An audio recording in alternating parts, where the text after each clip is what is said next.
Olá, educadores! Sejam muito bem-vindos a mais um programa Educa Ação. E reiterando aqui o nosso slogan no Cinep MG, todo dia é dia de aprender. E hoje nós estamos muito bem acompanhados aqui com duas figuras importantíssimas do nosso cenário político. E quando falamos de política, a gente fala de educação, falamos da dinâmica social, da dinâmica cultural, econômica, que tanto impacta. Então, primeiramente, é um prazer receber vocês. Nós teremos aqui uma conversa muito agradável. Queremos falar da trajetória, porque eu acho que, primeiramente, é saber quem somos, de onde viemos, para onde vamos, senso de propósito. Depois, trabalhar o contexto também da aplicação e do desenvolvimento da ação de vocês, em especial na área educacional. E, no final, a gente quer, assim, pontuar muito a dinâmica do ensino, da aprendizagem, do impacto disso na nossa comunidade, na nossa sociedade, uma vez que vocês, num dado instante, estiveram estudantes, depois foram ascendendo, tornando-se adultos e profissionais, e um dia surgiu a demanda política, que eu entendo ser uma vocação, porque envolve capacidade carismática de sensibilidade, de sensibilizar, de agregar. Então, creio que vai ser um tempo aqui muito rico, muito interessante, que vai agregar bastante para todos que estiverem aqui nos acompanhando e queira Deus com uma extensão grande para as pessoas voltarem aqui, prestarem atenção nas entregas que vocês farão e utilizar isso na vida. Estamos aqui com o Eduardo também, que estudou no Sebrae, de onde também eu vim, e eu gosto de falar que empreende quem usa o que aprende. Quem não usa o que aprende não empreende, não se transforma. Então vamos aqui começar em ordem analfabética, começar aqui com Cleiton, né? Estão aí no comecinho do alfabeto. Cleiton Xavier. Exatamente. É isso aí, Cleiton. Conta para nós aqui, você é daqui mesmo? Primeiro, te agradecer, Paulo, pelo convite, estar aqui ao lado do meu amigo e irmão Braulio Lara, é uma satisfação muito grande. Sou Belo Horizontino, já há 44 anos nessa capital, fazendo aqui tudo aquilo que a gente pode fazer para construção da nossa cidade em todos os aspectos. Vamos dizer assim, daquilo que você foi chamado para fazer. Vocacionado. Não é verdade? Vocacionado para fazer. Cleiton é casado com a Elaine. Casado, pai de 2 filhos, né? Já 22 anos de matrimônio. 22 anos de matrimônio. Cauã e Juan. Qual a idade das crianças? O Cauã está com 9 e o Juan com 14. Com 14. Cleiton, e a sua formação? Você estudou, basicamente, a formação sua foi num ambiente só, num bairro só? Não. Eu estudei a vida inteira em escola pública, né?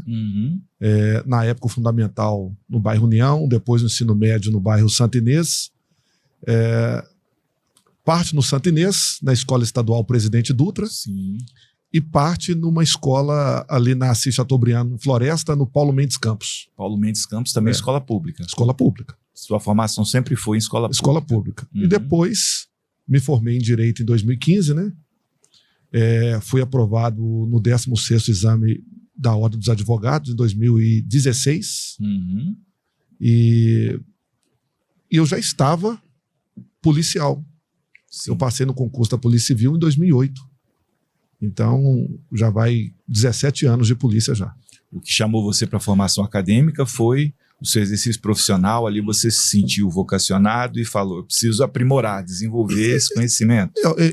Assim, quando eu passei no concurso da Polícia Civil em 2008, a exigência era 2º grau. Sim.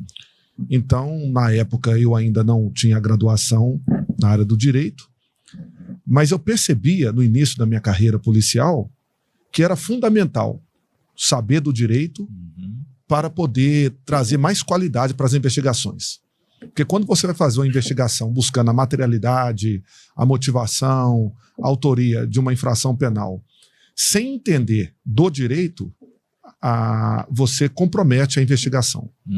Então, o direito fez com que as investigações das quais eu participei tivessem mais qualidade. Certo. E outra coisa, Cleiton, onde foi que você fez a formação em Direito? Eu formei na FAMIG. Na FAMIG. Exatamente, aqui no campus do bairro Prado.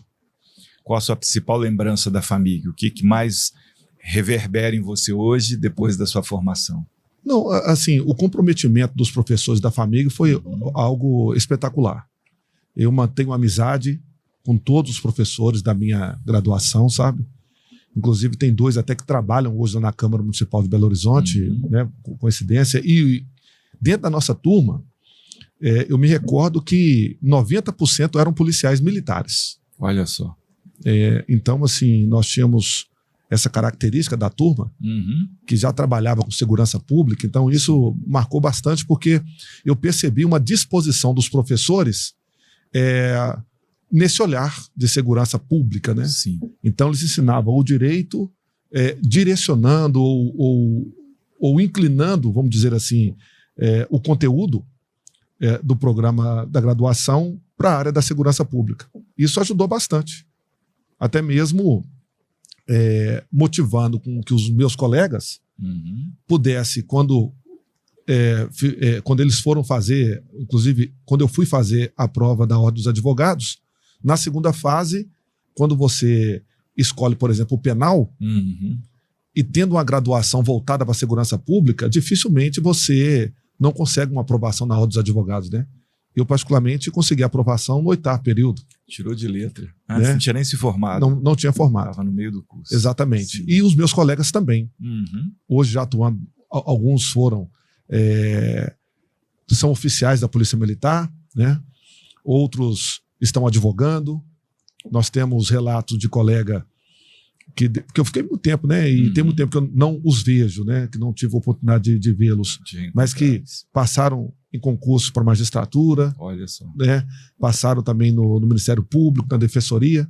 Então é muito satisfatório ter essas lembranças que você me perguntou do tempo de graduação. Então houve uma qualidade de ensino ali que reverberou depois em tudo que vocês foram se tornando. Exatamente. Todo mundo virou gente ali, como a gente diz em Minas Gerais, de com força. De com força. Não é? E só mais uma pergunta, depois eu vou voltar aqui para Braulio. Quando foi que você sentiu assim, essa chama da demanda política se acender para você falar, eu vou? Porque a gente sabe que é um desafio absurdo. A maioria vai e volta. Você foi, permaneceu e aí se encontra trabalhando como um político. Exatamente. Eu sou oriundo do bairro União, né? E com 10 anos de idade, nós tínhamos ali uma vizinha saudosa, a Násia. Ela faleceu e à época ela era assessora de um deputado estadual que também faleceu. Não sei se vocês se recordam dele, o João Batista de Oliveira. Ele era deficiente físico, né? Sim. E ela era assessora dele. E todo o processo eleitoral, eu me recordo que na época era comum os candidatos, eles faziam a campanha com camisas, podia ter camisas, né? Então ele presenteava as pessoas com camisa, com caneta, boné, aqueles brindes, né? Sim. E eu era doido para ter uma camisa. Com 10 anos de idade, eu era doido para ter uma camisa e trabalhar na campanha. Então a Násia sempre espera um pouco, você é muito novo, tal. E quando eu tive essa oportunidade, eu estou falando aí de quase 35 anos atrás, aquela camisa, eu senti a mesma emoção de uma criança torcedor que está no estádio e que o jogador entrega uma camisa, né? Eu fiquei muito feliz com aquela camisa e comecei a panfletar no bairro. Então, assim, desde dos meus 10 anos de idade, envolvido no contexto eleitoral e tudo. Então, assim, como sempre também gostei de fazer trabalhos sociais, aquilo foi me incentivando, né? A um dia colocar o meu nome à disposição para disputar uma eleição. E isso aconteceu em 2014. Eu coloquei meu nome à disposição para disputar a primeira eleição como deputado estadual. Não é a primeira vez. Então, assim, de lá para cá foi essa trajetória de ter disputado aí 5 eleições e ter obtido êxito em 2, né? A primeira eu fiquei primeiro suplente e consegui ascender ao mandato e logo na sequência consegui uma reeleição, que foi 2024. Então, assim, mais que bem sucedida a sua jornada. Graças a Deus. Verdade. Prazer ter você aqui, viu, Cleiton? Muito obrigado. Agora vamos ao professor Braulio. Isso aí. Excelente, quando pela primeira vez alguém nos chama assim, com esse predicado. É ótimo. Né, Braulio? Assim, professor, puxa. Então, de fato, agora eu sou. Me tornei. Braulio, você também nativo daqui, natural aqui de Belo Horizonte, Sim. mais especialmente de uma região onde você foi criado. Como é que é a sua história? Bem, eu sou oriundo da Regional Oeste. Eu fui nascido e criado no bairro Prado. E é até engraçado falar porque o Prado é um bairro que no início do século passado, né? Ele, quando Belo Horizonte definiu que o contorno seriam os limites da cidade, o Prado, então, era um dos primeiros bairros periféricos ali, né? Então, você pega todo o cordão ali próximo da contorno, o Prado ainda era um bairro periférico. Mas aí a cidade explode, o bairro que tinha essa característica, famílias que estavam chegando, de classe média, foram habitando. Então, o meu avô construiu a casa num bairro onde todos os familiares estavam, e o meu bisavô foi o primeiro a construir um prédio no bairro Gutierrez. Então, assim, minha mãe conta que ela andava na Avenida Francisco Sá, mas tinha mato, era trilha, tinha o córrego, pegava os treinos novos, ficava lá tentando pescar piaba, aquelas coisas de antigamente. Então, as minhas raízes todas foram no bairro Prado, e na sequência, depois que casei, por já estar atuando profissionalmente dentro do bairro Buritis, eu optei por ir para lá e lá estou até hoje. Então, eu sempre morei nesse eixo da Regional Oeste, né? Oeste. E assim, você casado com a Viviane, não é? E 3 filhos. Sim. Certo? Arthur, André, Bernardo e Cassiano. Isso, ABC. É o ABC. Interessante, o Cleiton tem 2, tem o Juan e o Cauã. Você tem 3 e até mais? O projeto sempre foi ter uma 5. Quantidade? Ainda é, não? Não teve Segurou jeito, um na pouco verdade, agora. Porque quando a gente casou, né, e a meta era clara... Era clara. Entre o Bernardo e o Cassiano, teve um que não veio. E quando o Cassiano nasceu, o médico falou, olha... Chega porque seria uma terceira gravidez que já tinha algumas características. Se tivesse uma quarta, né, de risco, seria meio complicado. Então a gente pegou e optou por 3. O meu terceiro, o Cassiano, é uma criança, uma joia, uma criança rara. A gente tem uma... Depois de 7 anos investigando, a gente descobriu que ele tem a síndrome de Pitt-Hopkins. Então é uma criança que tem necessidades especiais e a gente aprende muito com isso, né? Então, ele está com 9 anos, meu mais velho com 14, e a gente sabe que a família é o principal esteio da sociedade, então isso para mim tem muito valor. É a base de tudo. Exatamente. O Bernardo tem quanto? O Bernardo está com 12. 12, está bem assim distribuído então. Uai, quem queria fazer 5 tinha que partir pro jogo, né, Cleiton? Senão virava, né? E onde é que você estudou, Braulio? Estudou ali pelo Prado também? Aquela região. Até a 4ª série do Fundamental, eu estudei em escola particular, no Instituto Cecília Meirelles, mas depois eu fui para o Colégio Municipal Marconi. Então eu estudei no Colégio Marconi da 5ª série até a 8ª série, né, que hoje é o sexto ano ao 9º ano. E depois, na 8ª série, movido por um sonho, né? Eu, naquela época, a gente era muito influenciado pelo Ayrton Senna, né? Sim. E eu falei, poxa, eu não sei se eu consigo ser um piloto tão bom como o Ayrton Senna, eu gostaria de participar da equipe. Eu gostaria de ser um engenheiro de equipe de Fórmula 1. E era o meu sonho da época. Então, eu optei por ir para o Cefet. E aí, eu fui para lá para fazer mecânica. O meu objetivo era fazer mecânica. E nessa história, quando eu entrei no primeiro ano, né, você entra dentro de uma grande área e no segundo ano você pode escolher. No caso, a minha grande área era eletromecânica. Então, tendo a percepção prática, o conhecimento técnico que eu estava adquirindo ali, eu vi que não era bem minha praia a questão de mecânica, então eu fui para eletromecânica e tive uma formação um pouco mais generalizada. Mecânica, eletrotécnica e introdução eletrônica. Aí, quando eu tomei a decisão, então, pelo curso superior, eu tinha uma ideia maluca, que hoje eu vejo que não faz sentido, mas na época eu achava que valia a pena, que era de fazer 2 faculdades ao mesmo tempo. Então, eu fiz vestibular no meio do ano para ciência da computação e entrei no UniBH. E no final do ano, eu fui fazer o FMG em engenharia de controle e automação. Só que em engenharia de controle e automação eu fui conseguir entrar só depois do segundo ano, a posterior desse momento. E eu já estava no meio do curso de ciência da computação E eu falei, não vale a pena você ficar dando tiro para todos os lados. Eu foquei em ciência da computação.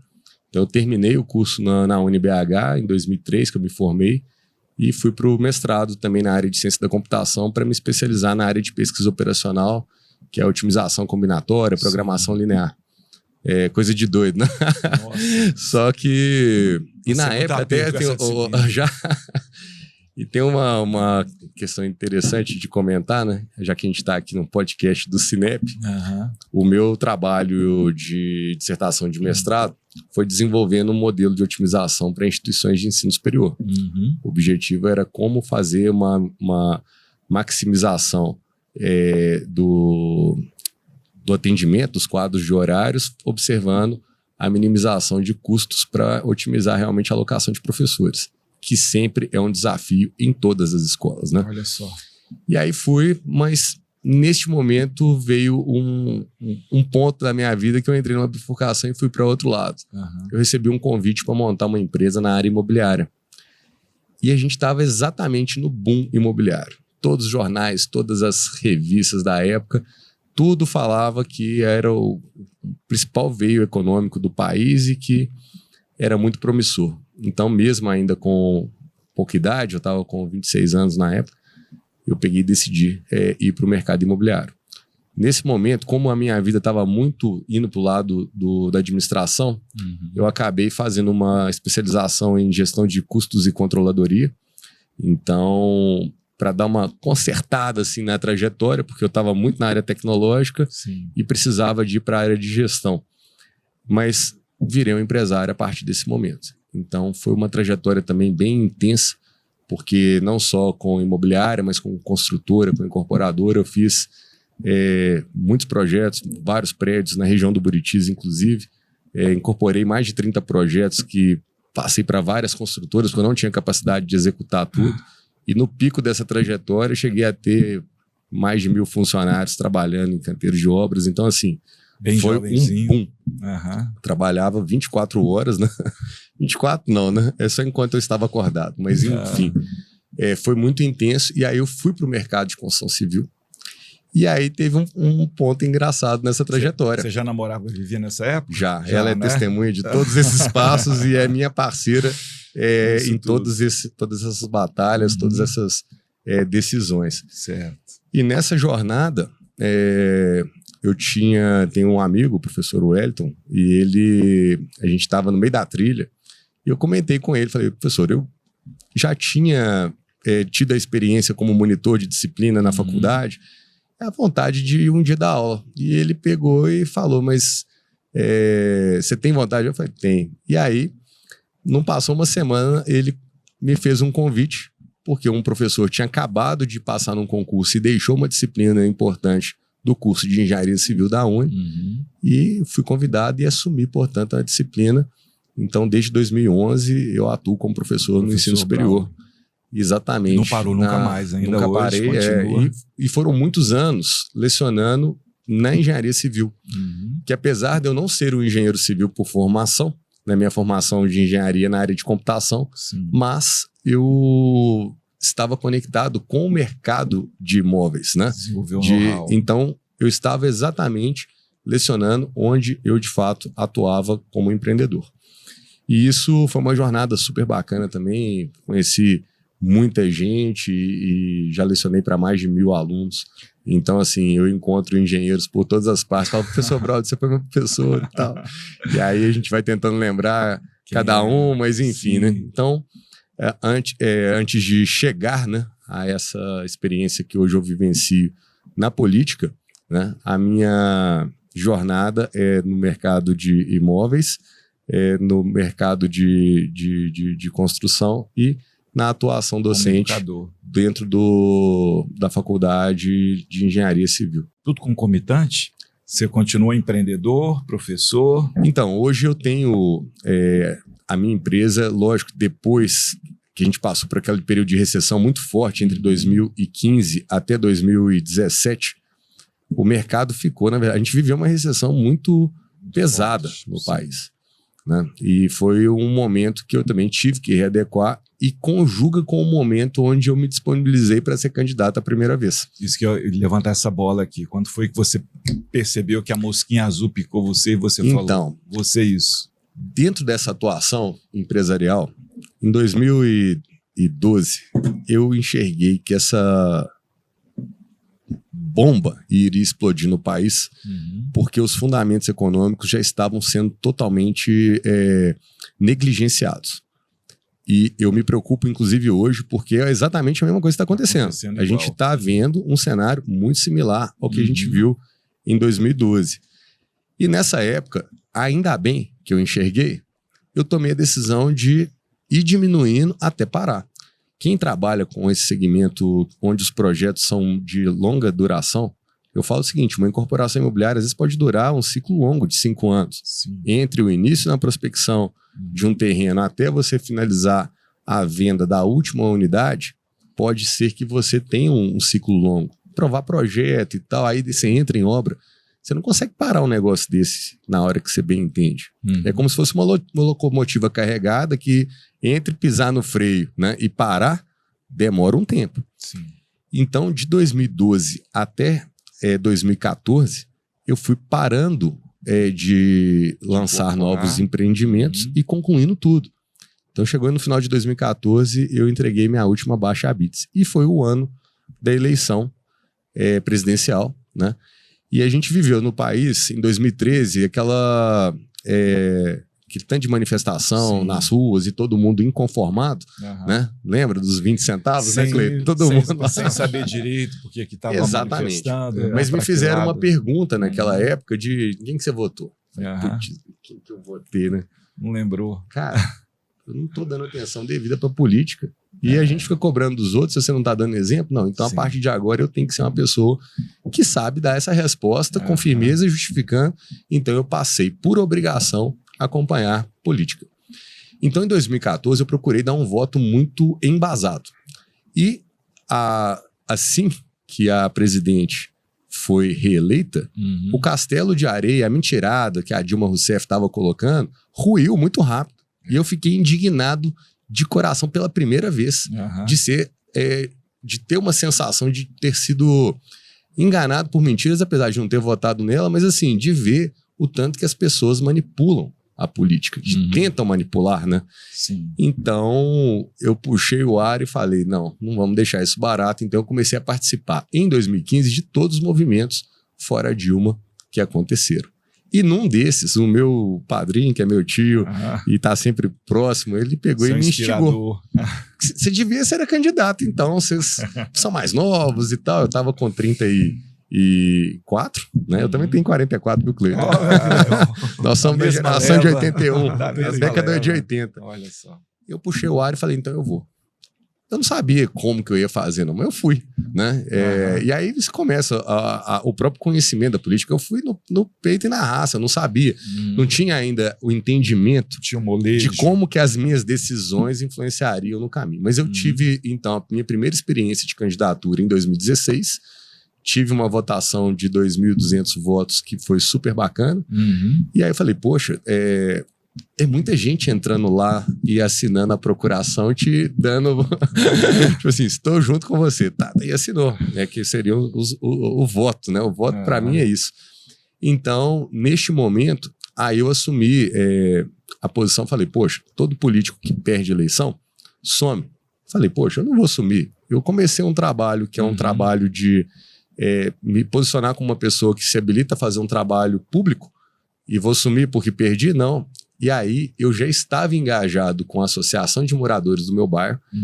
E aí eu fui convidado então para assumir a presidência da associação de moradores. E eu topei e fui. E foram 4 anos de trabalho muito intensos como representante comunitário do maior bairro de Minas Gerais. O Buritis tem 42 mil habitantes. E eu procurei dar o meu melhor. E isso gerou se reverberou muito. Te deu evidência, então em 2020 aí vai somando, né, essas coisas todas que a nossa história vai escrevendo. Então eu fui eleito a primeira vez em 2020. Tive a imensa satisfação de conhecer o Cleiton, né? Já no meio do mandato ali, a gente começou a ter esse relacionamento e o Cleiton é um grande parceiro também. Eu admiro demais o trabalho que o Cleiton faz. O Cleiton faz uns vídeos aí que de noite, na hora que eu tô lá repassando tudo, eu tenho que assistir o vídeo inteiro, porque ele fala um monte de coisa que eu não sabia. Falei, não, concordo, é isso mesmo. E hoje a gente tá aí. Um segundo mandato, fui reeleito agora nessa eleição de 2024 e a gente tá lá tentando realmente fazer a diferença e colocar assuntos importantes da cidade para andar. Então, para fazer assim, a jornada, né? Ela é fantástica porque você está sempre tentando fazer o melhor e quando o reconhecimento vem, que é o que aconteceu, né? Uma reeleição para a gente que está na política significa muito, porque significa que as pessoas falam: gostei do seu trabalho, vou continuar te apoiando e vou pedir voto, e aí sua votação vai aumentando. As pessoas reconhecem isso. Então, hoje, estar na política é ser voz de professores, é ser voz de empresários, é ser voz das pessoas que querem uma cidade organizada, é uma voz de uma pessoa que quer realmente transformar. Fazer diferença. De muitos jovens, interessante perceber que entre vocês muitas coisas em comum. Primeiro, que só tem filhos meninos. Só saiu homem lá na fábrica. Saiu homem, nasceram no mesmo ano. Basicamente estão nos mesmos mandatos pela segunda vez, na verdade. Só ele está ganhando de um filho a mais, né? Aí você falou de uma inspiração, de uma referência que foi seu tio. Como é que é o nome dele? O Márcio. Tio Márcio, ainda tá no pedaço aí, firme e forte, né? Firme e forte, meu apoiador, me puxa a orelha quando precisa, manda mensagem. A culpa é do tio Márcio, né? Então pode falar, a culpa é do tio Márcio. Você teve um inspirador, Cleiton? Alguém que foi referência para você assim? Não. Nessa construção? No meio da parentela, não. Não, mas alguém que te inspire para ser quem você é, para consolidar o que você vem desenvolvendo? Não, tem uma pessoa? Sim, meu pai, né? Seu pai. Assim, a postura séria, né, de cumprir acordos, de sempre respeitar os mais velhos, né? Meu pai sempre foi muito rígido com os meus irmãos e comigo, né? Então, assim, meu pai sempre foi a minha referência, a referência dos meus irmãos também, né? Como é que é o nome dele? Dário Xavier. Seu Dário Xavier. Dário Xavier. É um nome forte. Xavier já é um sobrenome que eu brinco assim. Xavier é sobrenome de gente rico. Xavier. E Dário é o pediastro. Olha. Pediastro. Ainda tem esse, né? Pediastro. Torcedor do Galo. Olha só, Cleiton. E assim, você também tem outras vocações, você também é dirigente de congregação religiosa, não é isso? Você tem esse exercício, a sua atuação ali é também plena, mais efetiva. Hoje você distribuído aí com a responsabilidade de policial, de político, de sacerdote religioso, aí, poxa, tem pai e tudo mais, mas dentre essas atuações, como é que é o impacto aí dessa sua ação dentro de uma comunidade religiosa? Olha, veja bem, eu sempre trabalhei na igreja com crianças e adolescentes. Sim. Desde a época da Associação Atletas de Cristo, que quem até fundou a associação foi o João Leite, né? Foi.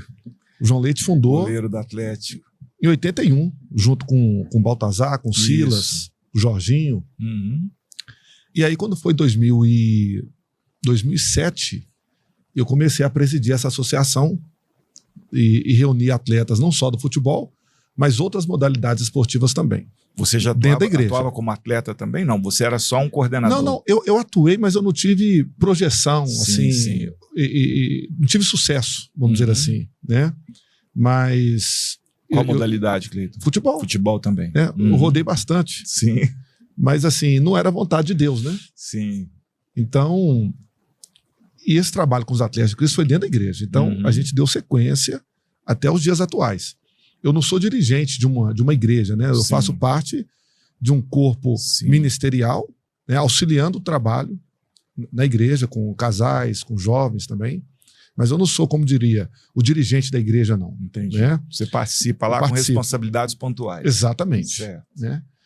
Dentro de uma comunidade, na região norte de Belo Horizonte, não é a região que eu nasci, mas a igreja está inserida na região norte, no bairro Solimões. Certo. Então, hoje, nós temos lá aproximadamente 1.200 membros, onde com certeza, metade dos membros são adolescentes e jovens. Então, um trabalho muito forte com jovens, né? Geracional, né? De quem está chegando. E aí, qual tem sido, assim, a nossa orientação para essa comunidade? Na área do esporte. Fazer com que o esporte, todas as modalidades, venha ser na vida desse jovem uma ferramenta de prevenção para eles não ingressarem no crime. Nós temos falado isso. Porque é uma região que, infelizmente, está vivendo já tem bastante tempo uma guerra entre facções. E é muito comum, dentro dessas disputas por poder e por área dessas facções, eles vitimarem jovens da comunidade ali. Que são cooptados para participar. Exatamente. Que não estão inseridos numa escola, passam a maior parte do tempo ociosos, não praticam esporte, não estão inseridos dentro de um programa social, nem nada.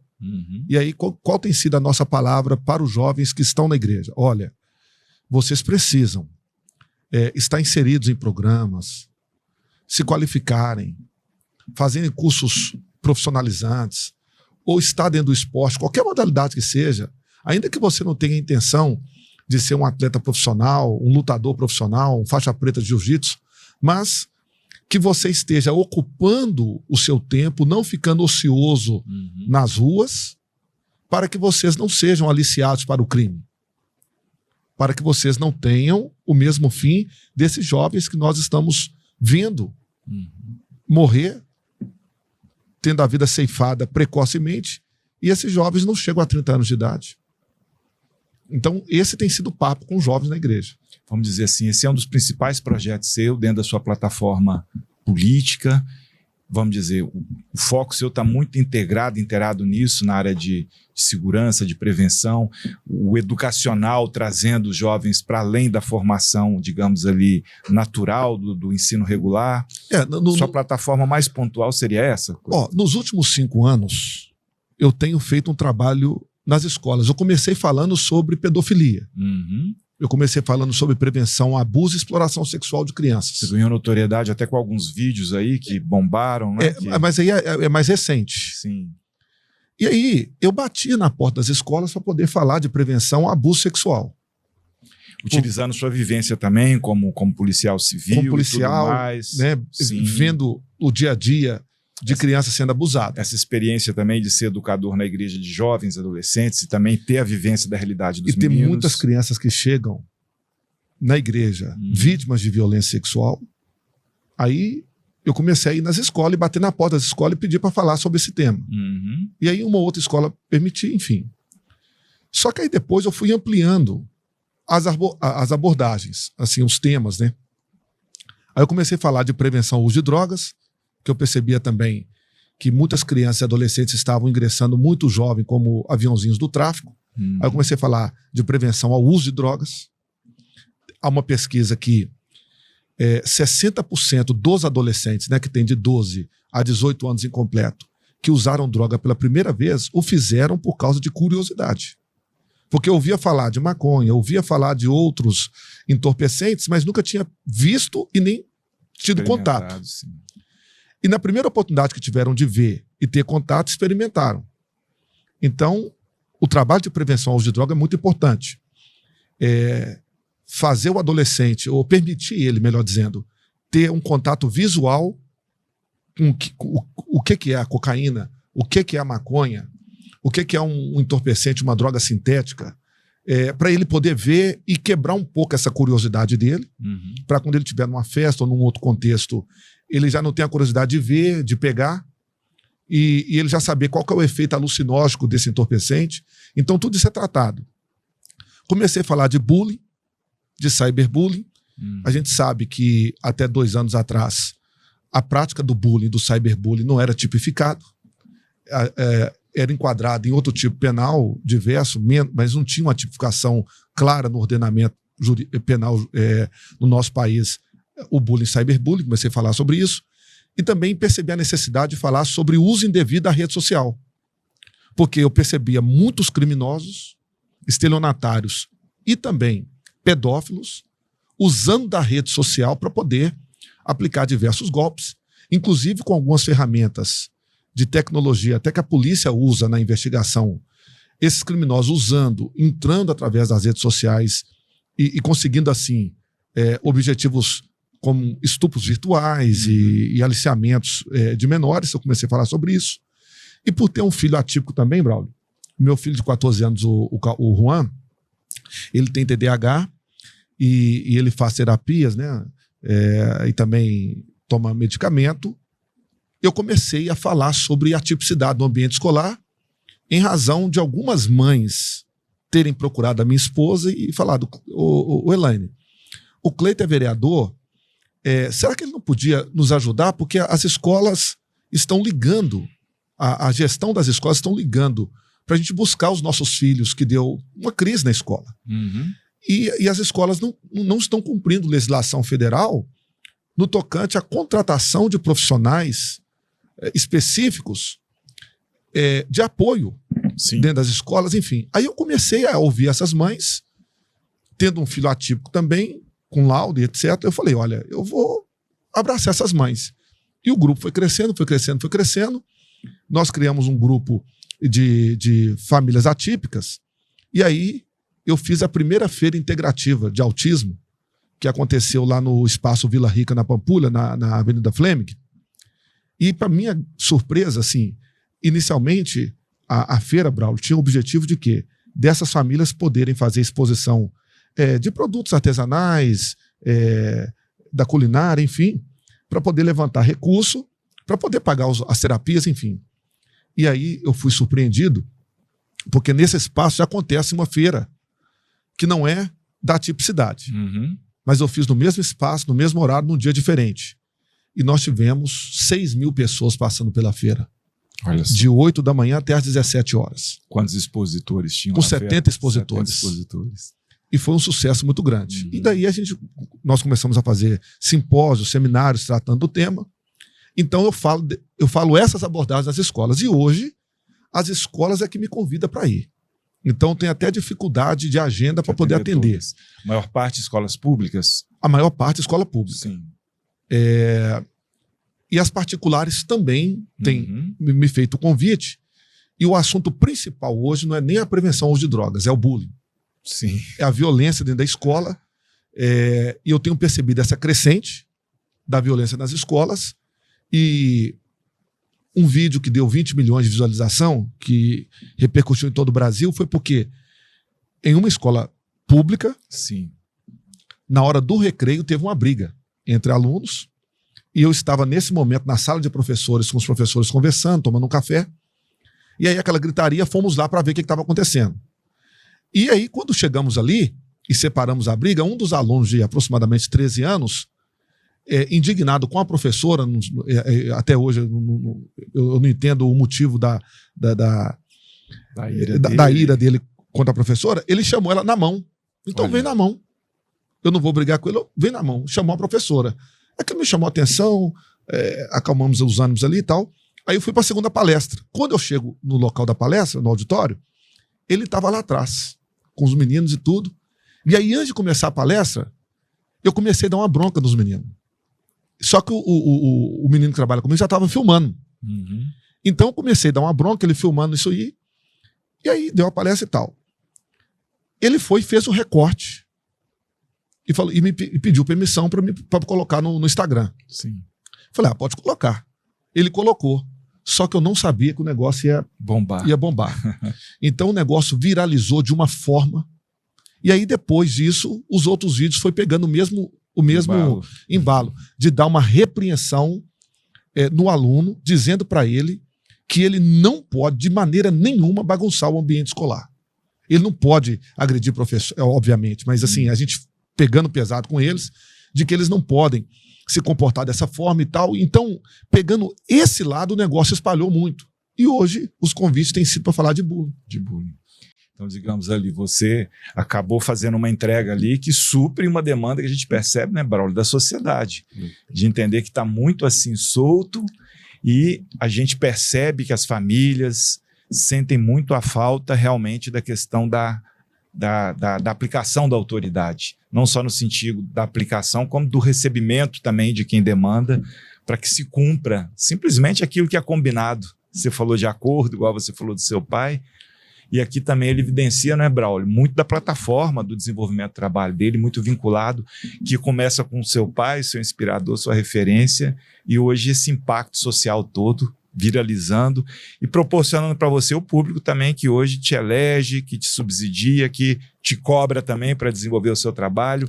E no seu Inclusive, caso, Paulo, Braulio? mas antes de você me fazer uma pergunta, deixa eu fazer um elogio aqui publicamente ao Cleiton. Sim. Porque o Cleiton teve a coragem de abordar um assunto que é muito sério e que está acontecendo e falando que tem que ser dito. Então, assim, Cleiton, eu acho que você foi muito feliz na atuação, porque eu, sinceramente, eu sonho que a gente tenha uma sociedade realmente impulsionada pela base. E a base é a educação.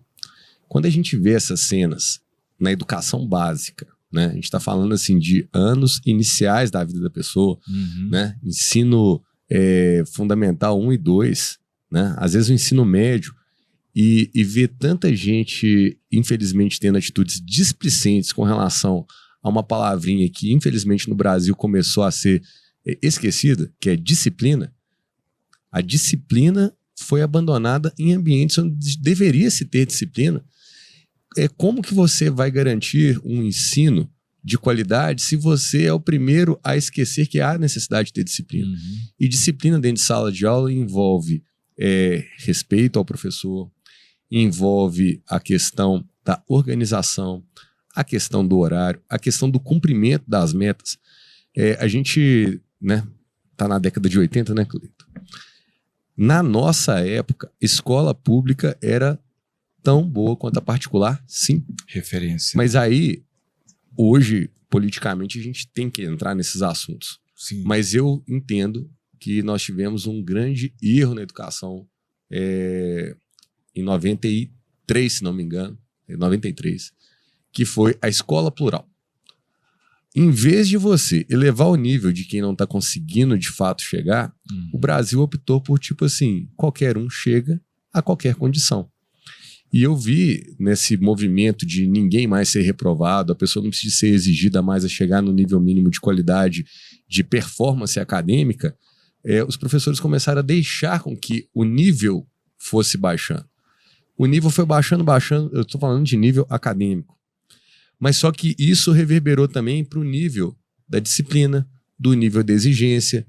Ninguém mais foi expulso numa escola, mesmo chamando o outro para briga, fazendo uma agressão a um professor.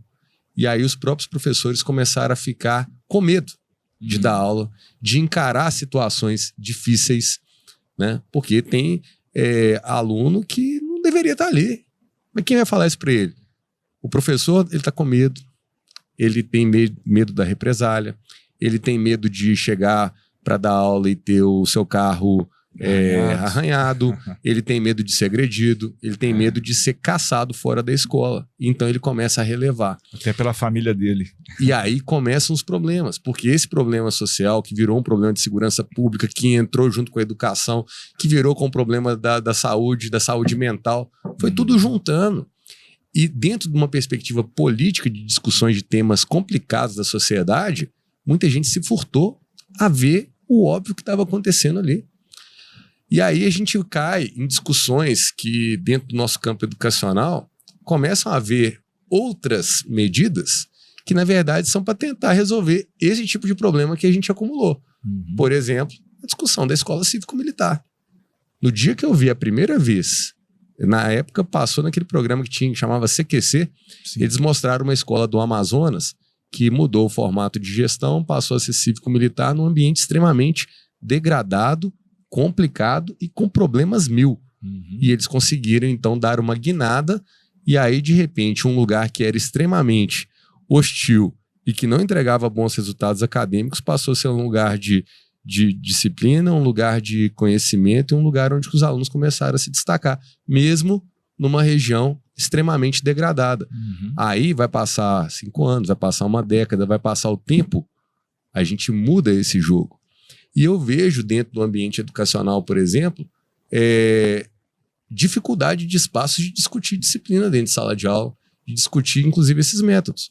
Olha a confusão que é quando o governo do estado começou a tentar falar sobre trocar o formato de algumas escolas e fazer experiências inovadoras, ou não tão inovadoras assim, mas de realmente trazer alternativas à sociedade, aos pais, para discutir isso. Por quê? O que o Clayton apresenta e tem apresentado muito bem nos conteúdos que ele tem mostrado na internet é que se você não tem essa base, um ambiente bacana, um ambiente respeitoso, você tem muita dificuldade de entregar resultados acadêmicos. Se você não entrega resultados acadêmicos, você compromete a formação de gerações. E hoje, falo por atuar na engenharia, ensino superior. Cada vez mais eu vejo adultos chegando no ensino superior com baixa formação e preparação, ou seja, ele não tem os requisitos para estar numa faculdade, e cada vez mais a gente vê um país que está precisando de ter mão de obra qualificada e não tem. Então, assim, né? Onde começou o problema? Essas são perguntas que o meio educacional tem que começar a esmiuçar.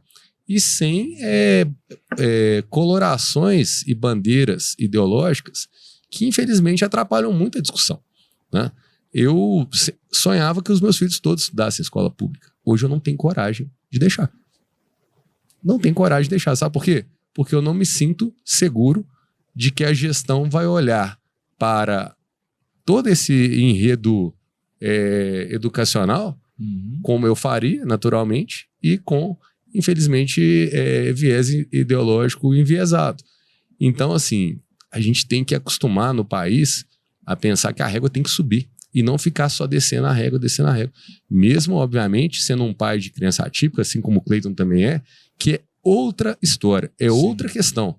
A gente tem que promover inclusão, mas inclusão de verdade, não é inserção, não é pôr lá e jogar.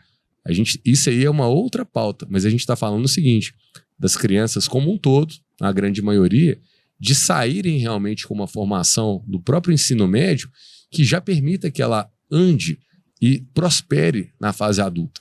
E a gente está vendo cada vez mais adultos sem trabalho, jovens que estão morando na casa dos pais e que não sabem o que eles vão fazer com 30 anos de idade, tá certo? E isso é fruto de quê? É a base. Então, tá na hora de repensar a base. Então, Clayton, mais uma vez, parabéns, porque os conteúdos seus eu assisto e vejo lá. Falei, cara, o Clayton tá falando o que eu acho. Quer ver um negócio?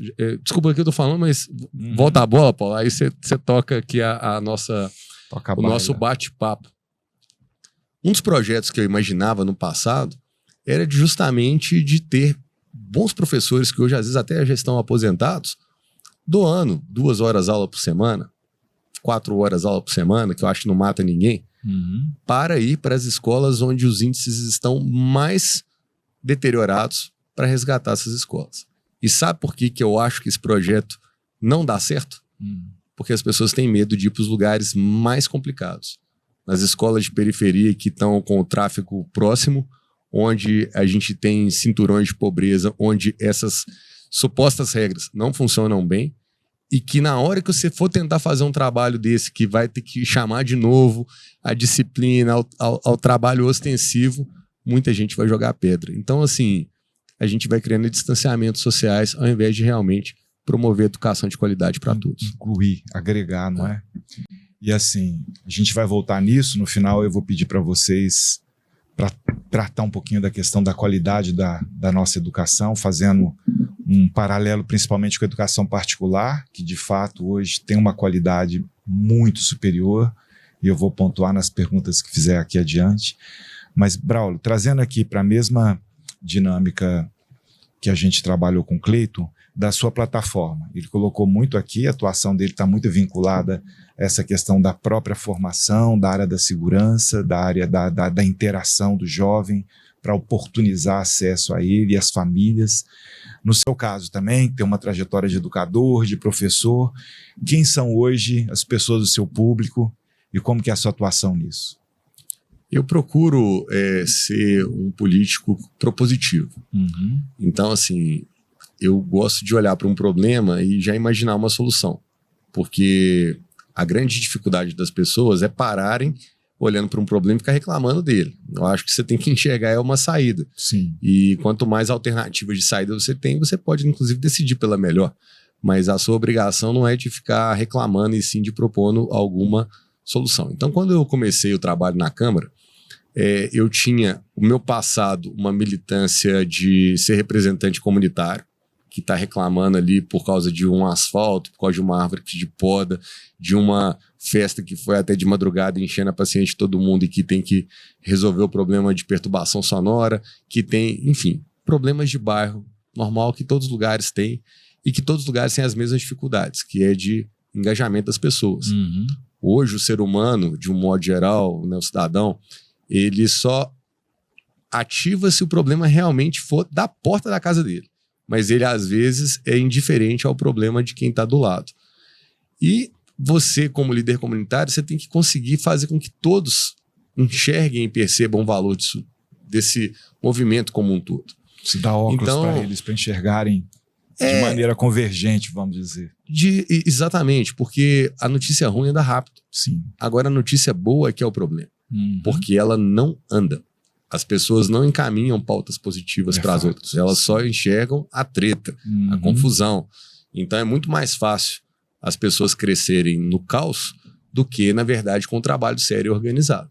E eu sempre fui desses que entreguei coisas sérias e organizadas. Então, comunicar isso não é trivial. Quando eu entro na Câmara, eu entrei e falei, poxa, quais são as principais pautas? Né? Eu estava focado em trabalhar com empreendedorismo, eu estava focado em trabalhar com educação, mas não foi o que eu fui ativado primeiro, digamos assim. Por estar no mercado imobiliário, por exemplo, pautas como plano diretor, lei de desocupação do solo, são totalmente conectadas com o meu dia a dia.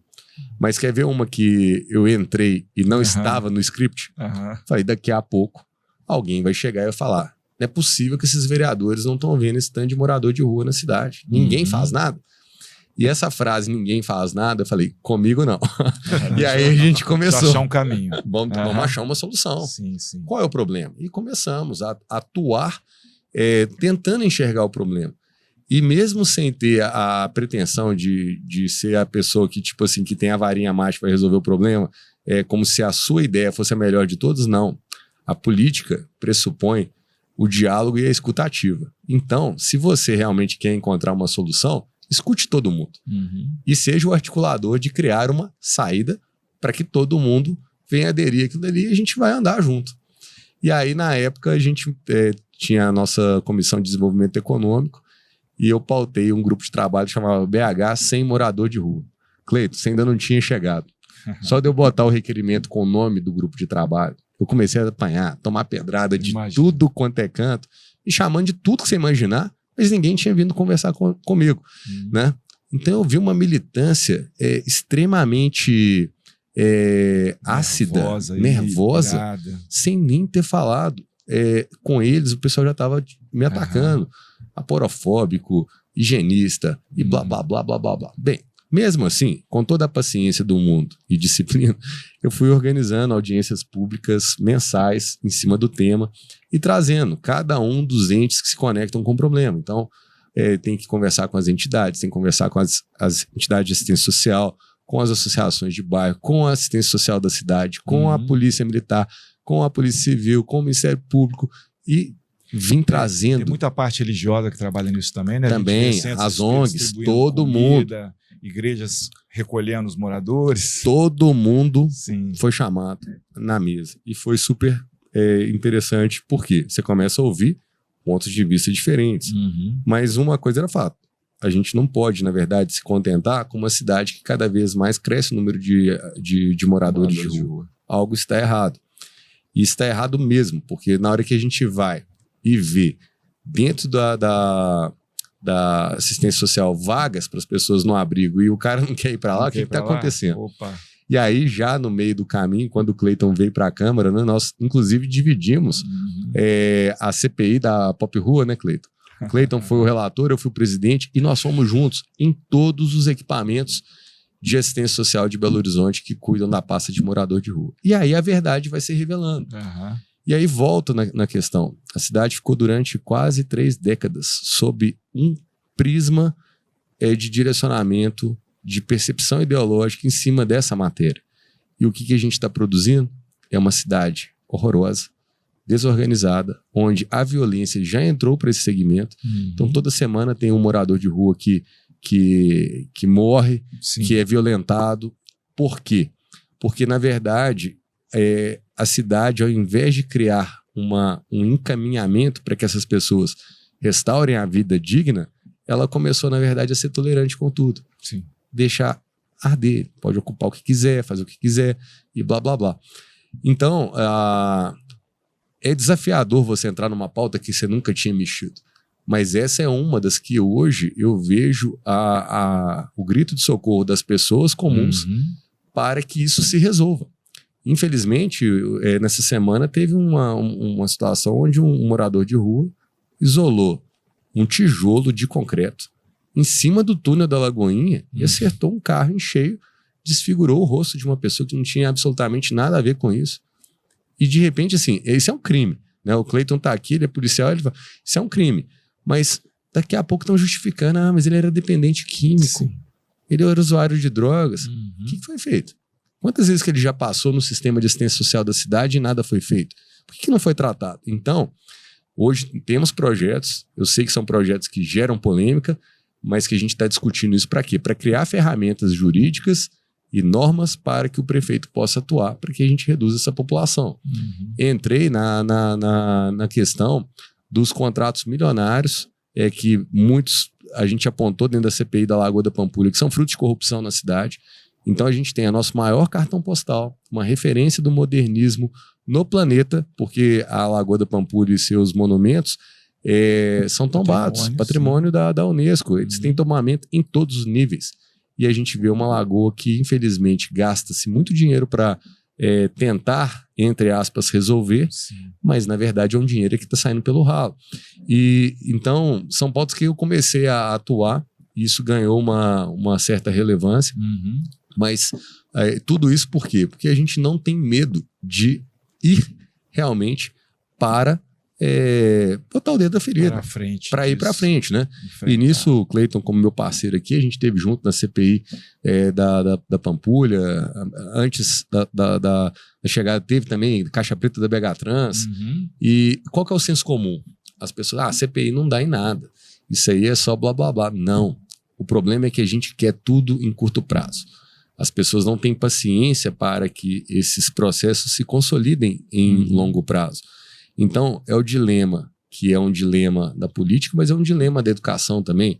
A gente não pode achar que a gente vai jogar uma semente e que ela vai brotar no dia seguinte. Mas a gente não pode parar de irrigar as sementes certas e ir lançando novas para que, no longo prazo, todo esse resultado comece a se consolidar. Então, eu sonho viver numa cidade limpa, organizada, onde os processos funcionem corretamente, que os serviços públicos funcionem corretamente e que o dinheiro de quem está pagando a conta não seja desperdiçado. Porque, de fato, a gente paga caro.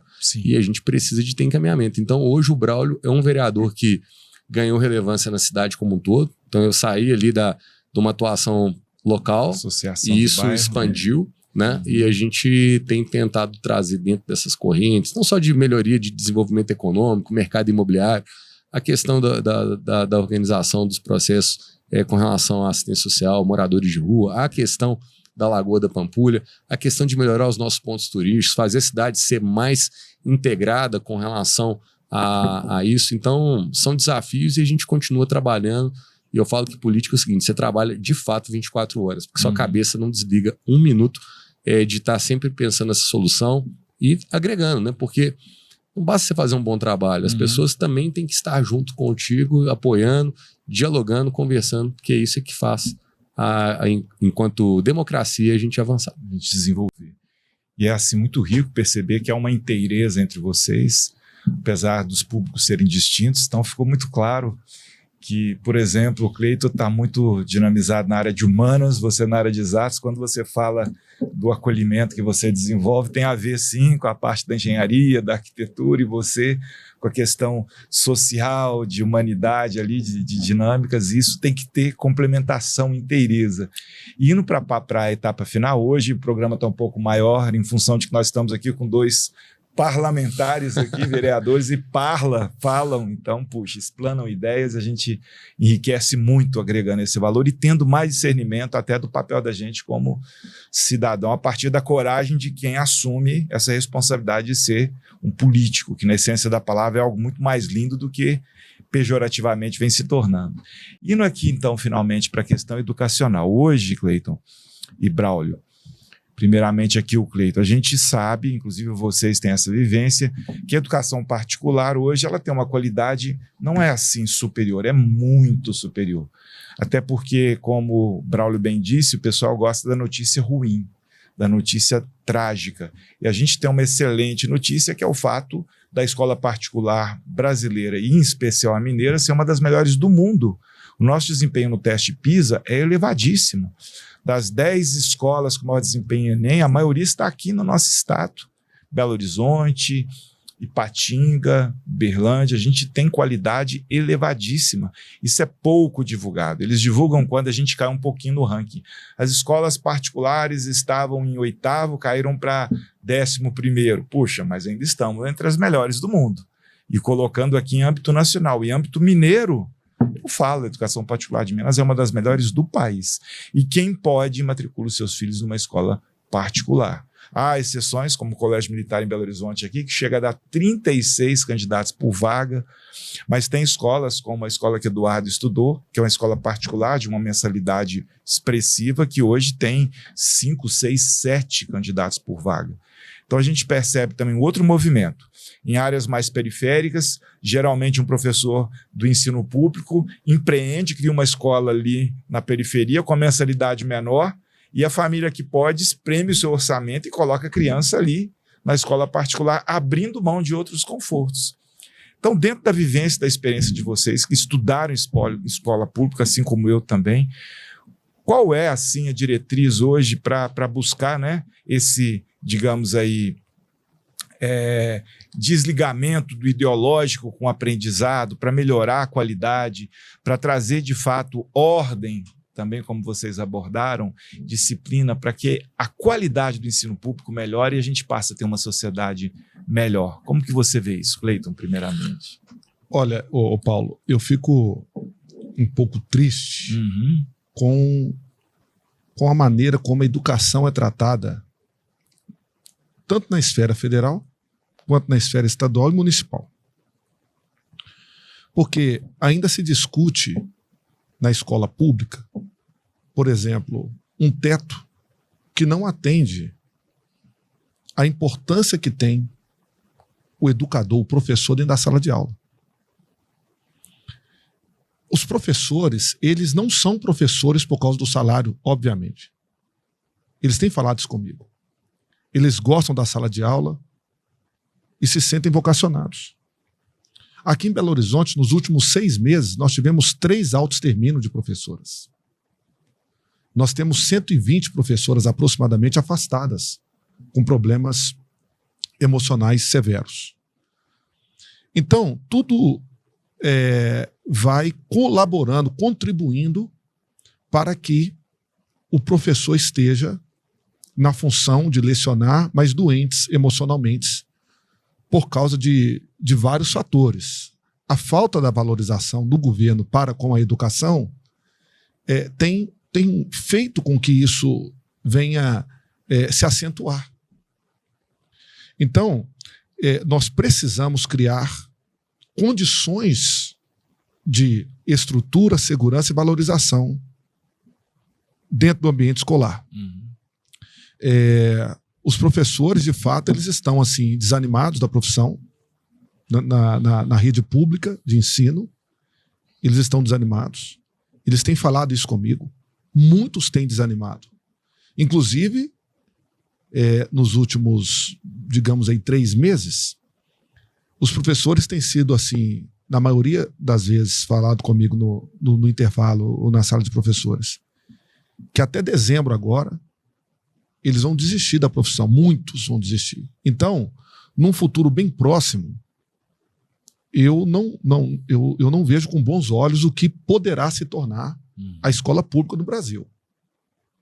Eu estou recebendo mensagem no direct do Instagram e ligações também do Brasil inteiro. Vou citar alguns estados aqui que são mais recorrentes em contato comigo. Santa Catarina, Rio de Janeiro, São Paulo, Pernambuco, Bahia. Eu destacaria esses estados. Uhum. Os professores, eles vêm me relatando coisas assustadoras do que eles estão vivendo. Professores de rede pública, Da principalmente. rede pública. Então, hoje, eu lamento o fato das famílias não poderem colocar os seus filhos em escola particular. Graças a Deus, hoje eu tenho condições, o Braulio também tem condições. É um investimento. Nós estamos investindo. Uhum. Os nossos filhos, de fato, estarão ali assimilando, de fato, conteúdos que vai poder qualificá-los para uma disputa depois, se assim for, por exemplo, o desejo deles em concursos públicos. Certamente, eles sairão à frente. Eu tenho falado nas palestras que, infelizmente, na maioria das escolas públicas, os nossos índices são tão baixos que eles não conseguem fazer uma redação no Enem, por exemplo. Eles não conseguem fazer uma redação de 30 linhas. Eles não conseguem solucionar um problema, uma equação simples. Eles não conseguem interpretar um texto. Eles estão saindo do ensino médio, e aí o professor Braulio Lara, ele disse aqui que percebe isso em sala de aula, a falta de capacidade de estar numa graduação e não ter coisas básicas das escolas em geral, né? Então, assim, tudo isso me preocupa. Nos últimos 3 anos, nós tivemos 12 ataques de agressores ativos em ambiente escolar. A gente chama de ambiente confinado. No município de Belo Horizonte. Não, no Brasil. No Brasil. 12. Uhum. Ataques mesmo desses agressores. Dos 12 ataques, nós tivemos 48 mortes. Né? 48 mortes. Dos 12 ataques, 7 eram alunos que estavam dentro do ambiente escolar, talvez sem a gestão ter uma condição de verificar sinais, De monitorar. E eu não tenho conhecimento de nenhuma escola que adotou o modelo cívico-militar engrossando a estatística de agressores ativos dentro do ambiente escolar. Por causa de quê? O Braulio falou muito bem. Disciplina. Hoje, de 30% a 40% do tempo das aulas em escolas públicas são os professores tentando a ordem dentro da sala de aula para conseguir dar aula. Para mim poder deixar o meu amigo Braulio falar, ontem, na palestra à tarde, eu vou falar o nome da escola aqui. Escola Estadual Isabel da Silva Polk. Ontem à tarde eu estava ali no bairro Palmares, dando uma palestra para o 9º ano. A coordenadora da escola, na frente dos meninos, dos alunos. Antes da palestra, ela falou assim: Cleiton, um dos motivos pelos quais nós te convidamos para vir aqui é porque o 9º ano aqui na escola não está permitindo os professores dar aula. Nós já não sabemos o que fazer mais. Porque o professor entra e não consegue estabelecer ordem dentro da sala de aula e eles não conseguem dar aula. Então o professor sai, chama a diretora, chama a coordenação, chama todo mundo, e a gente tenta vir, mesmo que a gente fale, eles não deixam o professor dar aula.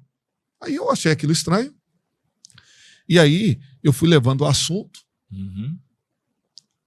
e o papo foi reto. Eu falei com os alunos assim: olha, eu particularmente quero sugerir vocês para conversar com os pais de vocês hoje. Porque se a escola convidar os pais para vir, o pai não vai. É um ou outro. É rara a exceção que o pai vai. Quem vai mais são as mães. Sim. E quando vai. E dos alunos mais problemáticos, nem a mãe vai. Então, assim, a escola está muito distante, ou melhor, a família está muito distante da escola, não tem participado da vida estudante do filho. Aí eu falei, aí é o seguinte, senta com seu pai e com sua mãe e fala, pai, é o seguinte, eu não estou afim de estudar. Eu não quero mais estudar. Para que eu vou ficar indo para a escola para zoar o plantão, para perturbar a professora, para chamar a professora na mão, e enfim.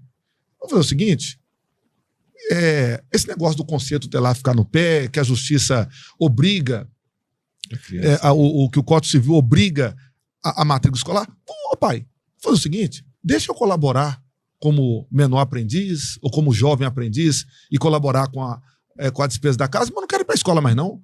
Porque você vai sair da escola, você não sabe fazer uma equação, não sabe fazer uma redação, não sabe fazer nada. Então, veja bem, e para depois você sair e conseguir um trabalho para ganhar um salário mínimo, é melhor você começar a lavar carro. Se você lavar carro na rua, você vai ter um colete da prefeitura. Se você lavar 20 veículos por dia a R$20, você vai ganhar R$400 por dia. 20 dias trabalhando, você vai ganhar R$8.000. Você vai ficar aqui a vida inteira perturbando o ambiente, você não quer estudar, você não tem mochila, você não tem livro, você não tem caderno, você não vem nem de uniforme para a escola. Você não copia a matéria. Isso relata da professora comigo. Uhum. Você não copia a matéria, não tem mochila, não tem livro, não tem caderno. Não vem de uniforme, vem aqui só para dar tapa na cabeça de outro menino, pôr o pé para o outro cair, passar a mão na menina e não deixar o professor dar aula. Eu acho que você está perdendo tempo aqui. Então conversa abertamente com o seu pai. Porque ele te matriculou aqui, porque o seu pai a sua mãe tem uma expectativa de que você alcance mais do que eles alcançaram. Eles têm essa expectativa, que você possa superá-los diante daquilo que eles conquistaram na vida. Mas se você está frustrando a expectativa deles, para que você está fazendo aqui? E aí foi por esse lado e tudo, aí ao final muitos alunos vieram conversar comigo, pediu desculpa para mim, eu falei, não tem que pedir desculpa para mim, tem que pedir desculpa para os professores, que vocês chatearam aí, tem professor afastado aqui, problema psicológico. Então, eu ainda tenho esperança, por isso eu estou indo nas escolas, conversar com os alunos, instruir, porque, assim, a política social e do direito que envolve criança e adolescente deveria ser tratada com prioridade absoluta, tendo como atores o Estado, a sociedade civil, a família, para poder garantir os direitos fundamentais, não do aluno, da criança ou adolescente, mas, infelizmente, a família falhou, a família transferiu ou tentou transferir a responsabilidade da educação para a escola, a família confunde muito isso, o professor está capacitado para poder ensinar português, matemática, geografia, história, enfim. Agora, comportamento, bons modos, costume, educação, limite, disciplina, é a família. Só que a família transferiu para a escola e lavou as mãos. A escola não vai fazer isso, vai sobrecarregar os professores. Os professores já têm que deixar os filhos em casa, a família em casa, para poder cuidar de outras famílias. E os professores também têm problemas pessoais, o boleto também está batendo na porta deles. Tem uma série de outros problemas, e aí quando eu recebo uma notícia de que um professor em Belo Horizonte cometeu autoextermínio, eu fico extremamente triste e eu fico me perguntando como que eu posso colaborar com os professores, com o corpo docente das escolas, para que o fim não seja trágico como esses relatos que eu tenho recebido. Então, o que eu puder fazer para me qualificar e me preparar mais ainda para poder tentar trazer um ambiente escolar com mais paz para que o professor ministre a sua aula e para que o aluno, de fato, absorva conhecimento, eu farei. Agora, eu embora tenha esperança, num futuro bem próximo, eu me preocupo com o que poderá se tornar a educação pública no nosso país. Tá? A nível de governo federal, se continuar do jeito que está, a nível de governo estadual, o governo estadual tem tentado melhorar essa qualidade, mas tem encontrado entraves, Braulio, muitos entraves, e vou te falar, de perseguição com viés ideológico. É o meu ponto de vista. Tá? Porque da maneira como foi tratado dentro do Tribunal de Contas do Estado, a questão da escola cívico-militar, não me pareceu razoável. Tá? Não me pareceu razoável. E seria uma alternativa. E no âmbito municipal, que é onde estamos legislando, né, no âmbito da nossa competência. Eu tenho tido também uma preocupação. Falei recentemente com a secretária de Educação da necessidade de uma capacitação dentro do programa PAS, que colocou profissionais do serviço social e psicólogos nas escolas, a gente fazer uma capacitação e falar sobre justiça restaurativa, devido aos conflitos que está havendo, sobretudo nas áreas de periferia. E eu tenho uma expectativa de que o prefeito de Belo Horizonte, o Álvaro Damião, a secretária atual de Educação, possa ser sensível a essa capacitação para dar segurança para os professores. Porque tem muito professor de EMEIs que também, eu fiz o levantamento, por isso que eu estive lá na secretaria, são 120 professoras de EMEIs que estão afastadas com problemas emocionais, psicológicos. E que eu não quero de forma nenhuma receber mais notícias de autoextermínio. Eu não posso admitir uma coisa dessa. Então, essa perspectiva que eu tenho, de que a gente possa melhorar um pouco a escola pública, porque as famílias não têm condições, porque se tivesse, eu acredito que hoje elas optariam pela escola particular, por várias razões. Uma delas é a crescente da violência dentro das escolas. Sim, sim. Exatamente. Maravilhosa abordagem aqui do Cleiton, né, Braulio? E assim, vocês, através da sua vivência de estar dentro, é uma visão que a gente fala endógena, de dentro para fora. Você, Braulio, como professor, apesar de atuar no ensino superior, mas também atua aí junto à dinâmica da educação. Como que você vê esse desafio de trazer a escola que no passado nós três estudamos em escolas públicas excelentes, que nos qualificaram para tornarmos quem somos, a gente virou gente e a gente percebe que essa qualidade caiu. E antigamente a escola particular era chamada de PPP, papai pagou, passou. E hoje a escola particular subiu a qualidade, está entre as melhores do mundo, e a escola pública hoje coloca o Brasil lá entre as posições 60º, 68º aí no teste PISA, em função dessa demanda. Qual é a sua visão, Braulio, a sua atuação também nessa frente? Então, aqui a gente tem que trazer uma perspectiva de visão realmente, de longo prazo, né? O Cleiton falou muito bem da questão desse problema do viés político contaminando situações onde a gente deveria garantir a liberdade das pessoas por optar. E quando eu estou falando das pessoas, eu estou falando das famílias que decidem onde os filhos vão estudar. O governo do estado está tentando diversificar essa matriz.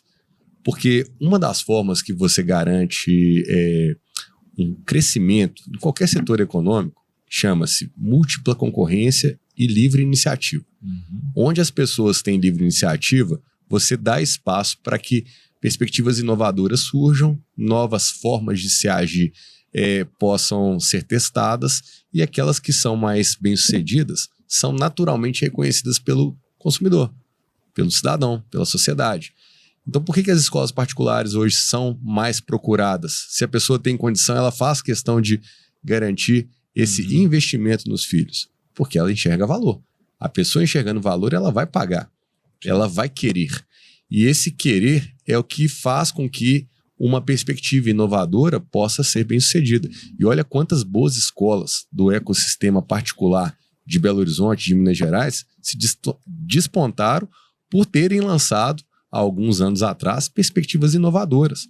Perspectivas de resultado, né? Não só nos preparatórios pré-vestibular, mas que criaram uma forma diferente até mesmo da própria produção dos conteúdos didáticos. Então, muita coisa a gente evoluiu. A gente está vivenciando agora uma perspectiva de inteligência artificial que vai promover novos desafios para o corpo docente, para as escolas como um todo, mas está tudo em transformação.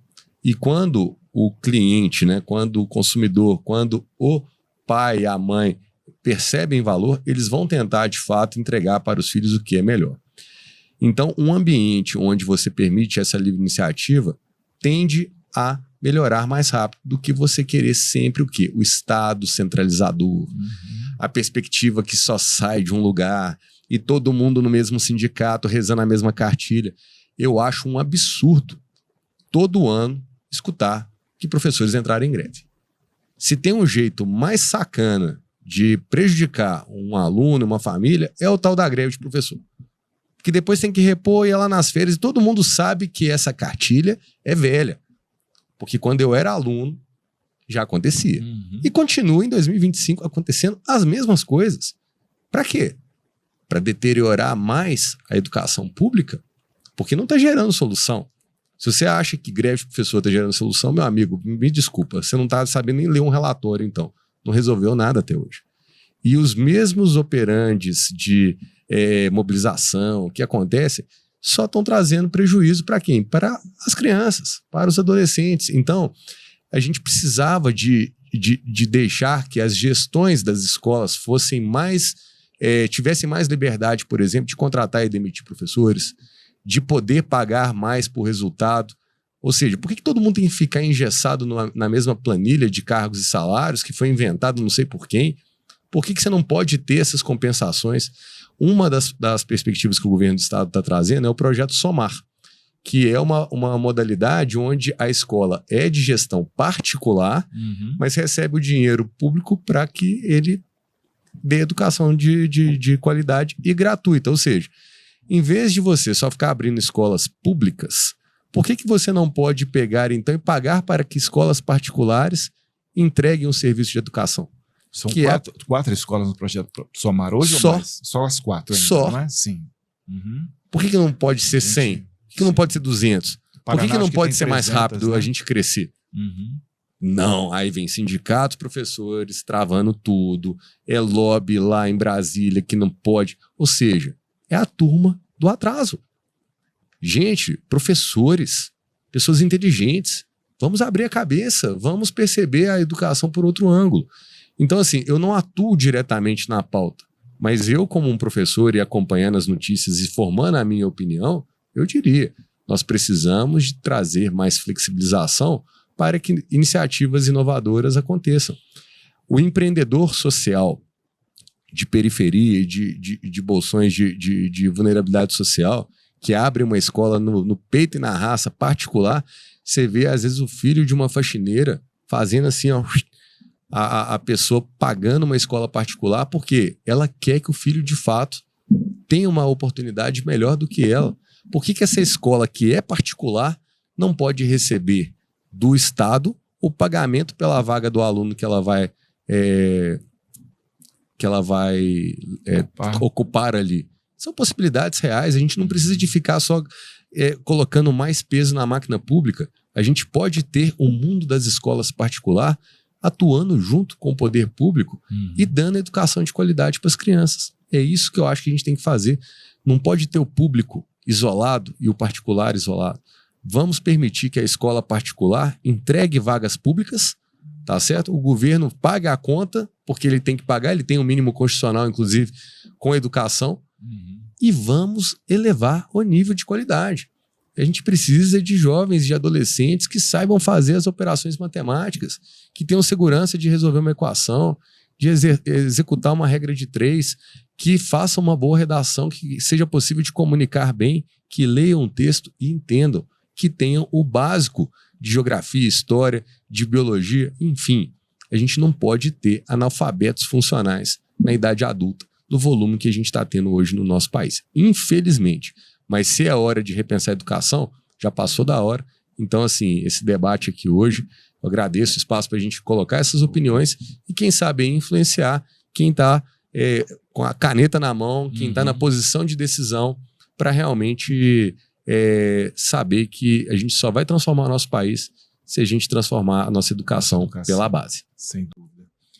E agora, indo realmente para o fim do fim, vou pedir para cada um deixar uma mensagem, olhando para aquela câmera ali, e assim, trazendo um pouco mais ainda da realidade do ensino particular. Aqui é uma casa de dirigentes educacionais, de donos, de empreendedores educacionais, e a grande maioria desses empreendedores educacionais são ex-professores da rede pública que enxergaram uma oportunidade e empreenderam.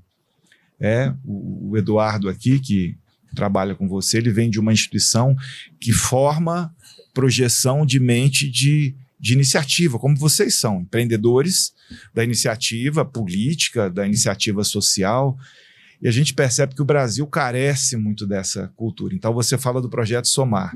Quem assumiu o Projeto Somar aqui foi uma cooperativa de professores da Bahia que venceu a concorrência e revolucionou de fato essas escolas que estavam com um número de estudantes em queda, espaços praticamente abandonados, e eles mais que dobraram a quantidade de estudantes, as famílias gostaram, melhorou a qualidade e o desempenho de todos. Então, de fato, a iniciativa, no meu modo de entender, ela carece. Enquanto em outros países o sonho do estudante é trabalhar numa Google, trabalhar numa Microsoft, trabalhar numa empresa privada, ou então empreender, ter um negócio e prosperar, como hoje acontece na China, que é um país mesossocialista, mesocomunista, mesocapitalista. Aqui no Brasil o sonho ainda, que nem o Cleiton falou, passar no concurso público, ou seja, engrossar o caldo ainda de um poder que está muito sobrecarregado de responsabilidade, e a nossa cultura é de abrir mão. O Estado é Deus, ele faz, não é? Então aqui é uma casa da ação, da iniciativa, de termos aqui gente que gera emprego, que gera renda.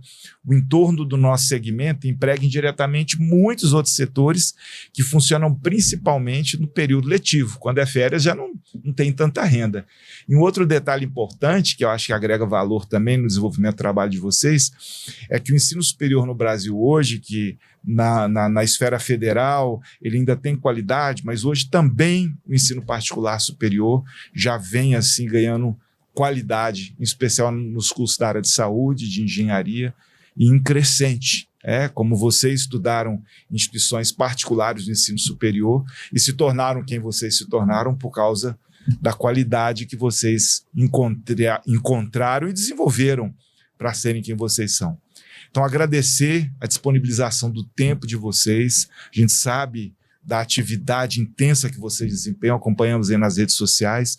Eventualmente chamamos vocês para demandas nossas, vocês sempre nos acolhem, e também nos disponibilizar aqui para as demandas de vocês. E da mesma forma, queremos continuar contando com vocês sempre que tivermos aqui as demandas nossas, principalmente gerando isso que vocês demandaram aqui na formação e também na cultura da iniciativa. Tá certo? Você pode sempre contar com a gente, professor. Opa, coisa maravilhosa. Agora eu vou inverter a ordem. Pode ter certeza. A gente é muito agradecido por isso. Invertendo a ordem agora, pedir para o Braulio deixar uma mensagem aqui para o seu público, Braulio, e para o nosso público de empreendedores educacionais, de educadores. Tá? Eu quero, na verdade, agradecer a oportunidade de estar aqui, de estar falando sobre educação, de debatendo. Eu acho que é muito importante, né? Uma coisa é você estar dentro de sala de aula, outra coisa é você estar num espaço público de debate, que é a Câmara, é o local onde muitas decisões da cidade passam de uma forma muito relevante, né? E a gente está ali para fazer essas vozes funcionarem, terem representatividade, discutir assuntos importantes da nossa cidade. Eu falo o seguinte: a gente só vai transformar o nosso país se a gente realmente entregar educação de base, educação de qualidade. Quando as pessoas falam o que é educação de qualidade, eu vou só aqui rapidinho contar um caso que marcou minha vida. Eu estava no ensino técnico, no ensino médio no Cefet, e um determinado colega meu tirou um 0 na prova só porque errou a unidade de medida. E aí o professor não precisava de ter me zerado a prova, eu só errei aqui, olha só a unidade de medida. Aí o professor olhou sério e falou: olha, você só errou a unidade de medida, mas se isso fosse uma ponte, ia passar um caminhão lá em cima, ia cair, ia matar alguém. Então, em vez de você matar alguém, vou te dar esse 0 e você nunca mais vai esquecer disso. Não fui eu que tirei o 0, mas eu nunca mais esqueci disso. Sabe por quê? Ele mostrou que a gente tem que ser assertivo com a qualidade, com a entrega. Não dá para ter tanta tolerância a ponto de relevar a violência nas escolas, violar o respeito que o professor precisa ter dentro das escolas, a possibilidade realmente da gente fazer o nosso trabalho, que esse sim vai entregar futuros cientistas, futuras pessoas que vão transformar a nossa sociedade. Nós, do segmento educacional, temos que ser obstinados para elevar a régua, colocar as pessoas lá na frente. E é isso que vai fazer a diferença no longo prazo. Então, contem comigo. Muito obrigado, Paulo, pela oportunidade. E obrigado aqui, meu colega Cleiton Xavier também, que tem sido também uma pessoa muito importante dentro desse cenário e discutir os problemas reais da nossa educação. Ótimo, muito obrigado, Braulio. Cleiton, a palavra é sua, por favor, para o seu público. Ô Paulo, vou te pedir permissão para dizer que eu vou começar a levar o professor Braulio Lara comigo nas escolas, viu? Vambora! Eu vou levar o nível lá dos debates e dos fóruns e das palestras. Depois eu quero o royalty para vocês aqui. Ô Paulo, mas eu quero também agradecer, né? Para mim foi um privilégio estar contigo aqui no podcast e também um privilégio estar ao lado do meu professor Braulio Lara, porque ele foi presidente, né, da CPI da Pop Rua, e eu tive o privilégio de ser o relator, e os apontamentos que o Braulio fez naquela oportunidade fez com que aquele relatório de fato fosse apreciado assim, de uma forma, com os olhares técnicos que tinham interesse no relatório, de uma forma bem especial, né? E aí, colaborando com o que ele falou também, não me parece razoável gastarmos 300 milhões de reais por ano com essa política de uma forma não eficiente. E eu não diria para erradicar o problema, não, mas pelo menos para poder dar mais dignidade para essas pessoas do ponto de vista de tentativa de restauração de vínculo familiar, porque eu vejo que a família é um pilar muito importante, é um milagre, uma bênção de Deus à família. E aí, agradecer essa oportunidade dizendo para você, uma das leis do ensino diz: feliz aquele que aprende para não ter que aprender. Então as famílias precisam sempre de instruir os seus filhos, consequentemente os seus alunos, os professores da rede pública. Eu peço a vocês que sempre contem com a bênção de Deus e que vocês não desistam da profissão, que vocês, a maioria que me relatou está passando por problemas emocionais seríssimos e querendo abandonar a profissão, enfim, que vocês possam se fortalecer, sobretudo em Deus, e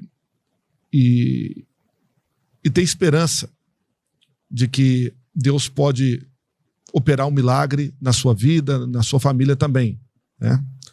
Eu de fato fico muito triste quando tenho notícia de professor que acaba cometendo autoextermínio. E para vocês, né, que estão aí na gestão das escolas particulares, que vocês nunca deixem ou permitam que o nível de vocês ou do ensino na instituição de vocês venha a cair, mas sempre elevando o nível do ensino, do atendimento, para que nós possamos ter um futuro melhor. Como o professor Braulio disse, de fato, o futuro do nosso país passa pela educação, eu concordo com isso, e o nosso mandato está sempre à disposição das famílias, das escolas, para poder instruir as crianças e os adolescentes. E as palestras são gratuitas, dentro de vários temas que a gente aborda, sendo hoje o principal a violência dentro do ambiente escolar. Vamos combater isso, vamos fazer a prevenção e vamos também fazer o combate. É inadmissível e eu agradeço essa oportunidade aqui, Paulo. Muito obrigado. Gratidão e honra todas nossas aqui. Cleiton, Braulio, agradecer o público, nossos empreendedores educacionais, agradecer, sobretudo e antes de tudo, como bem nos lembrou aqui o Cleiton, a Deus por nos permitir estar aqui e ter iluminado esse instante, que eu creio que é de muito valor. A gente vai sair daqui com bastante orientação, conhecimento agregado para transformarmos o nosso ambiente. Nossa gratidão também ao nosso presidente, professor Winder Almeida, que é quem idealizou esse projeto, juntamente com o nosso diretor de comunicação, o professor Guilherme, que é um empreendedor educacional, e dizer assim que é preciso de muita coragem para assumir esse nível de compromisso, de responsabilidade que Cleiton e Braulio trouxeram aqui para nós. Nós estamos nessa frente, numa outra política, que é a política institucional, a política da iniciativa, da ação empreendedora, para podermos juntos aí fazer a transformação que o nosso país tão rico, tão qualificado, tão importante possui e não tem sabido desenvolver. Beijo no coração de todos, muito obrigado e até a próxima. Obrigado, meninos. Obrigado.